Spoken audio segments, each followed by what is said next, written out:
So this video should have come out earlier today. I apologize because this was the first day back of the semester. I had class, I had my class that I teach, and then I got home, ate dinner, and fell asleep. And then when I woke up, I was like, oh crap, I gotta make a video. And so we got back our results actually on Sunday evening, so it's official. Your boy did pass his PhD qualifying exam in analysis. And when we got this information, you know, I kind of had an idea how I did on Friday. And my instructor kind of told me that you could rest easy a little bit. And then on Sunday, we were supposed to find out Monday, but we found out Sunday because I think the grad student advisor who emails people was so excited for us that he let us know early. And I actually got a text message from a friend. He goes, hey, did so-and-so send you the information? You know, or did you get an email? So I was like, I don't know. I've been ignoring my email. I don't want to look at it. So I looked up my email and I got good news, and I texted him, and then I got a ton of people text me and they were so happy for me. I got a ton of text messages, by the way, from friends in the graduate department congratulating me. That made me, hey, I'm making a video here. Guy on motorcycle. This is a big video. I don't think you can hear me. Yeah, they texted me and they were like, congratulations. And I had to thank everyone because we all worked together to pass this test. It's not a solo effort. It's a tough test. Everyone works with each other to give each other resources to figure out just, you know, like maybe someone, you know, found out how to do these type of problems and I found out how to do these other types of problems. Just a constant back and forth trying to make sure no one gets left behind or washed out of the program, because that's happened plenty of times before. There are students just get washed out because they can't pass their tests. But it's over. It's over. It was so hard to pass this test because when I failed, because that first time, you know, we all failed. There were 7 of us, and one of them unfortunately got washed out, and the other 6 who stayed, you know, none of us passed, and we all processed the failure differently. And I was really upset the first time I failed because I studied for like 8 months, read a couple books, continued to do problems. I thought I was doing enough, but it wasn't enough. And, you know, when I got the news I didn't pass, and I was sitting in class all upset with myself and disappointed, I decided, like, I am tired of being bad at analysis. I mean, I had an intuition for algebra. Like, I'm not saying I was good at algebra. It's just that when, you know, I was in class and I was following along with the instructor, I got the intuition as to, like, why things were important, why we were defining these things, what the significance of it was, how to think about it algebraically. You know, I could do that. I mean, it takes me a while and the problems are hard, but at least I could do that. But with analysis, I didn't. You know, there's something about analysis that just confuses me. And I was so sick of being bad at analysis that I got some of these books that I have here, and I read them all cover to cover. I didn't take notes out of all of them, but most of them that I did. These 3 I did. These 2 I did not. I just looked at it and did problems. And early fall semester last year, I did like 700 problems from this book, and this book, and some of this book. You know, I never got to complex, but I did all these. I did all those. The Stein and Shikarchi book, by the way, is no longer with me because it was not my book. A professor let me borrow it to study, and I read it and took notes over it. And then I gave the notes to a friend of mine because she is taking real analysis, and the guy that teaches it uses that book. So it was doing her more good than me. And then I gave back Stein and Shikarchi to the professor. So I did all this. I read just a ton of stuff on the internet, went to Wikipedia. My brain was permanently in analysis mode for the past year. Like even when I wasn't studying, like if I was on vacation, like at that casino, I was still thinking about probability theory and complex analysis and all that good stuff.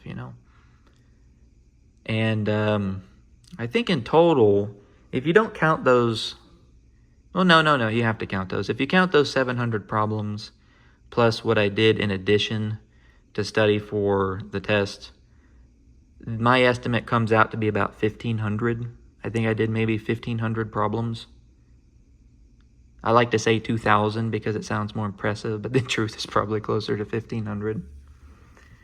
And I practiced the complex analysis guy's homework problems because I know he likes choosing problems from that list. Just went through it a bunch of times. I tried reading the All First book, but I kept losing interest in it. I don't really like the book that much. The Churchill Brown book I like more. And then Stein and Shikarchi has a beefier version if you want like graduate level complex analysis. And I like both of those books. I read them both. I even looked up MIT's course in complex analysis. If you go to MIT's website, they have PDF files of lectures that they were using. So I read through them a little bit right before the test, like a week or two. Just, attacking the subject from multiple angles, because that's the reason why I read all this stuff, is because sometimes this author will say something that this author doesn't, and it's the same thing, but in a different way, and it just connects those wires in your head. And when you realize something like that, it gives you a new understanding, I think, of the subject, and it's great. I'll give you an example because I have something in mind that happened to me when I was studying. So it was in topology, and this book at the very bottom, the Zygmunt and Whedon book, when they define the interior of a set, an interior point is considered any point in the set such that if you draw a ball around that point, then that ball is completely contained within the set. It doesn't have any points that are outside the set, the ball. And the interior is the collection of all those points. And that's absolutely intuitively sound, when you talk about interior. It makes sense why they call it interior. And that was the definition that I went on for like the past 5-6 years when I first read this book. And then I was reading Conway's complex analysis book because he talks about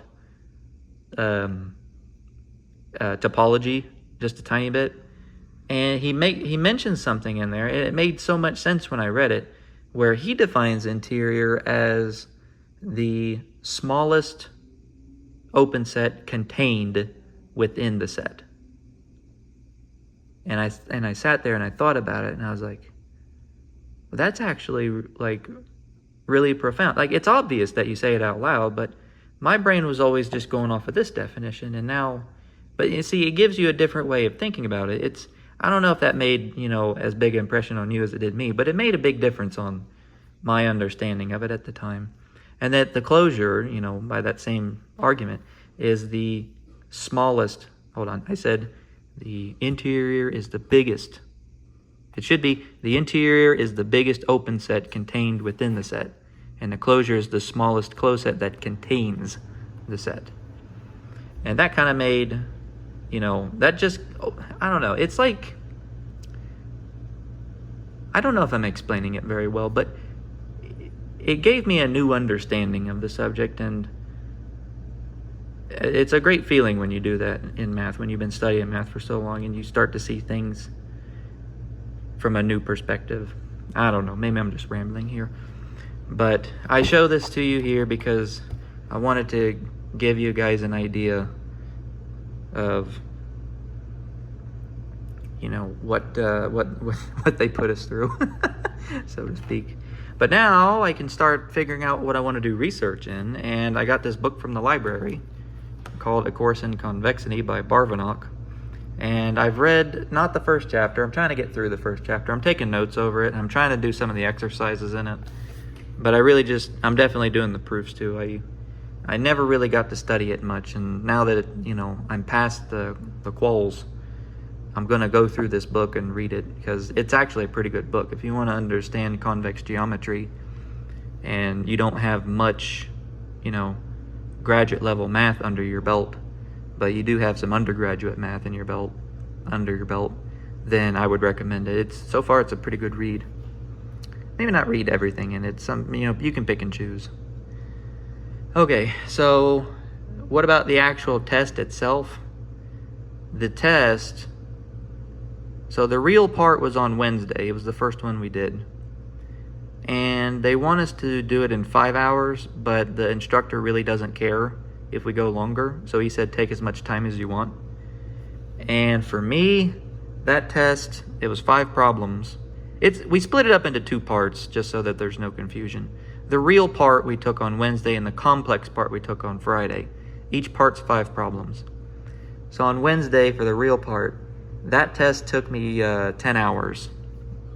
And I ran on nothing but a banana that they provided. They had other food. It's just the only thing I ate was a banana. And it was a small banana. It didn't have any flavor. But it took me 10 hours. And I think I ultimately ended up...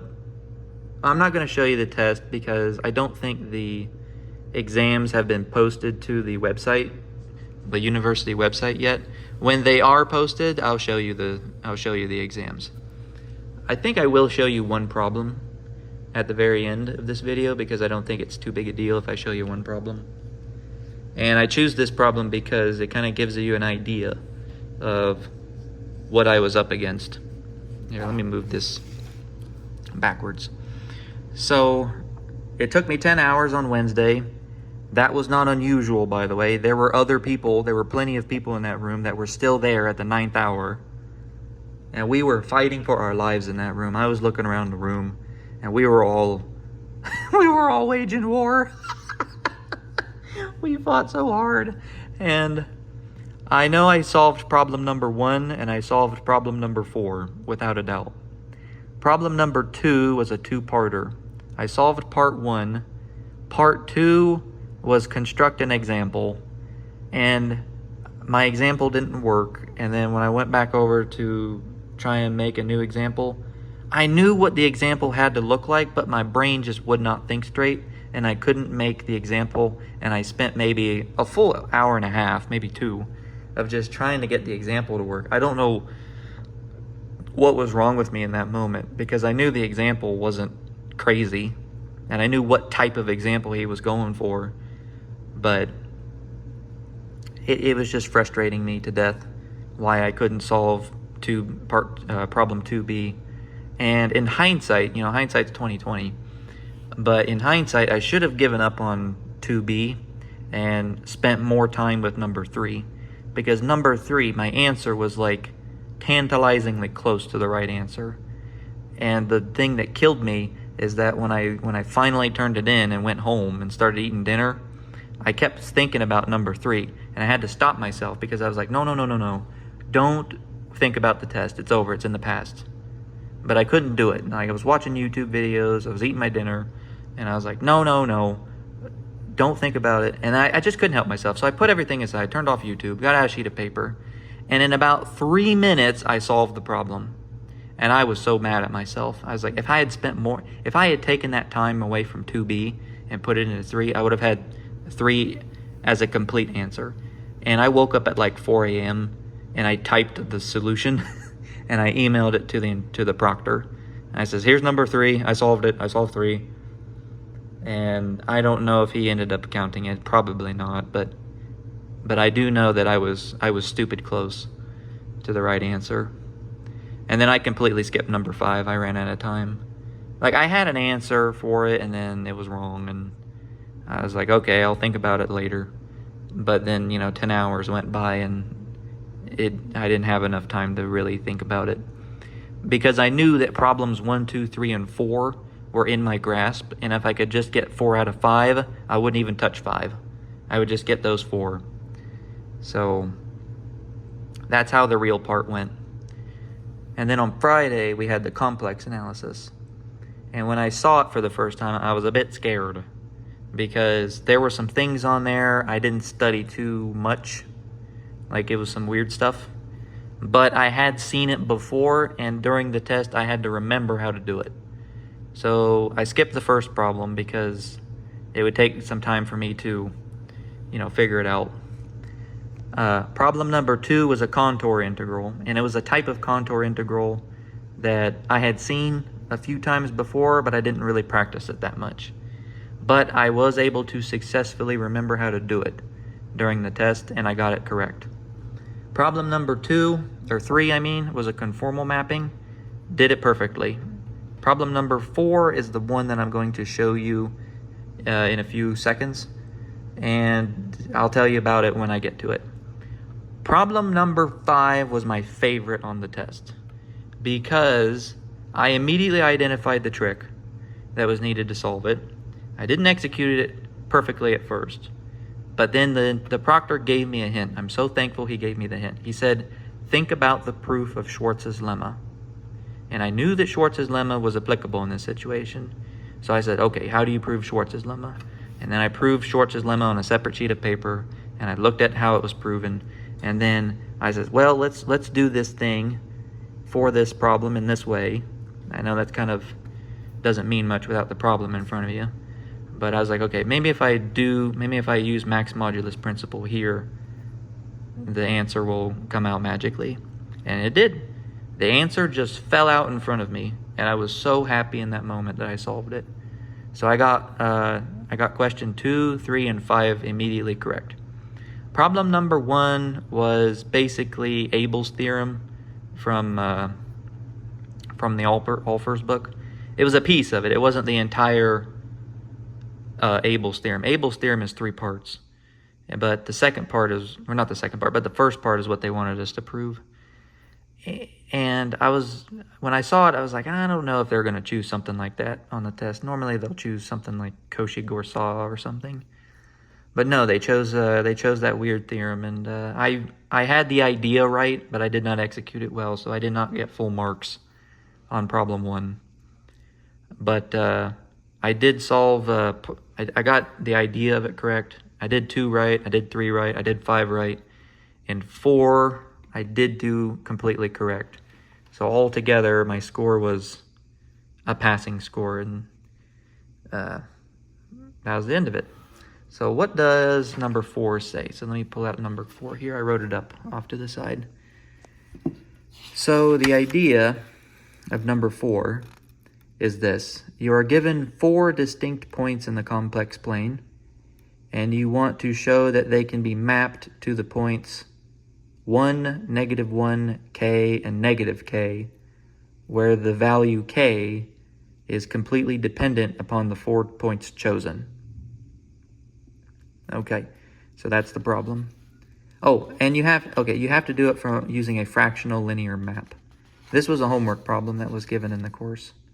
And I sat through those courses. I did not have to do that. Those courses were offered last year. The persons that were writing this test, they, I went in and just but audited the class just to listen to him speak, just to keep my analysis fresh. And I sat in on this guy's class. I collected all of his homework problems just to make sure, I wasn't missing anything. So I was taking more math classes than that were on my schedule. Okay, so the way you do this problem is you choose your 4 points that are distinct, and because it's a fractional linear map, you need to use the cross ratio. So I set up the cross ratio here. I defined the right-hand side as a function of the z's, so I didn't have to write that, those 2 fractions over and over again. And then I chose my w's accordingly to my 1's and my k's that were here.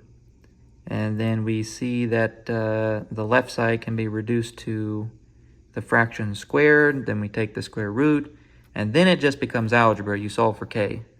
So I got k is equal to this guy over here, and that's my fractional linear map.